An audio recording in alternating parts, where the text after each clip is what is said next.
They all said you'd never be able to get it out. We had to get approval from Congress. The tariffs will be not a full reciprocal. I could have done that. আমি যে শুল্ক আরোপ করছি সেটিকে পুরোপুরি পাল্টা শুল্ক বলা যাবে না, যদিও আমি চাইলেই তা করতে পারতাম। তবে এতে অনেক দেশের জন্য পরিস্থিতি আরো কঠিন হয়ে যেত। প্রথমেই চায়নার কথা বলি। চায়না আমেরিকার পণ্যের ওপর 67% শুল্ক আরোপ করার পাশাপাশি মুদ্রার বিনিময় হার নিয়ন্ত্রণ এবং বাণিজ্য বাধাগ্রস্ত করার চেষ্টা করে। আমি আশা করি সবাই এই তালিকাটি দেখতে পাচ্ছেন। এখানে অনেক বাতাস। বড় তালিকাটি আমরা বাইরে নিয়ে আসতে চাইনি, কারণ ওটা এখানে দাঁড় করিয়ে রাখাই যেত না। সৌভাগ্যবশত আমাদের কাছে এই ছোট তালিকাটি ছিল। কিছুটা ছাড় দিয়ে চায়নার ওপর আমরা 34% পাল্টা শুল্ক আরোপ করছি।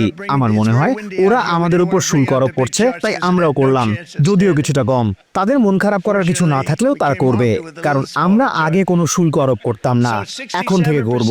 এটা আমি বুঝি এবং সব দেশই বোঝে। আমরা তাদের সাথে বন্ধুসুলভ আচরণ করছি আর তারা আমাদের শেষ করে দিচ্ছে। বিষয়টি খুবই দুঃখজনক। ইউরোপিয়ান ইউনিয়নভুক্ত দেশগুলো 39% শুল্ক আরোপ করলেও আমরা 20% আরোপ করছি।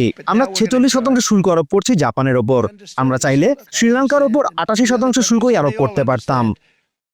You know, you think of the European Union, very friendly. They rip us off. It's so sad to see. It's so pathetic. 39%, we're going to charge them 20%, so we're charging them essentially half. New York থেকে সম্প্রচারিত TVN 24 television বিশ্বজুড়ে বাঙালির কণ্ঠস্বর।